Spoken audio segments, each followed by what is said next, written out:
The awesome thing about the side swing is you can practice them without needing to jump the rope. So start slow at first with the single side swing and then the double side swing as you begin to ingrain the technique over and over. The goal here is to learn to keep the rope more vertical so it's not trying to wrap around your body.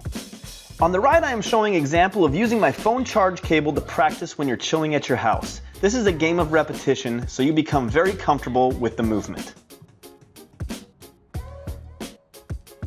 Next we are going to mix the single and double side swing together if you want. Otherwise, just pick one. Start slow and gradually add speed until you're going as fast as you can under control. The goal here is not to go as fast as me, it's to practice building speed over time and getting faster with your reaction time and technique.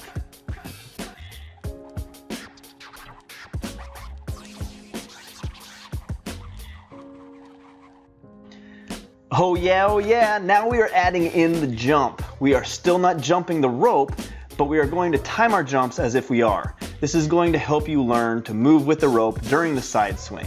This just takes practice. Start slow as you will likely whip yourself a bit when you move the wrong way as you learn.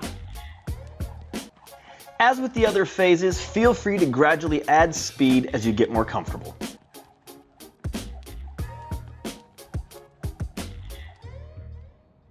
Now it's time to start adding in the jump. As you keep your jump timing with the rope, every once in a while open the rope and jump it. The purpose here is to begin developing the timing and anticipation of when you choose to jump the rope and knowing how to open up the rope in order to do so.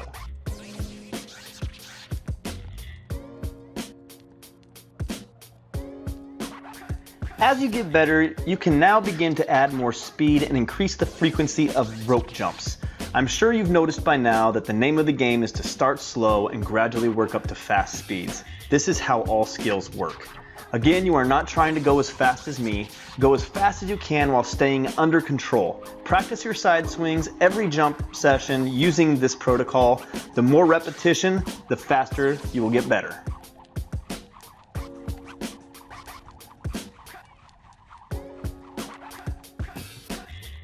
Mastering any jump rope skill takes time and repetition. The more you practice it, the more you build that muscle memory and you're able to perform it without even thinking about it, and that is when jump rope truly becomes fun. So make sure you put in the time. If you need more technique help, check out my full tutorial on the side swings, linked right over here. And if you want to learn some crisscrosses, I got that too. I will see you in the next video.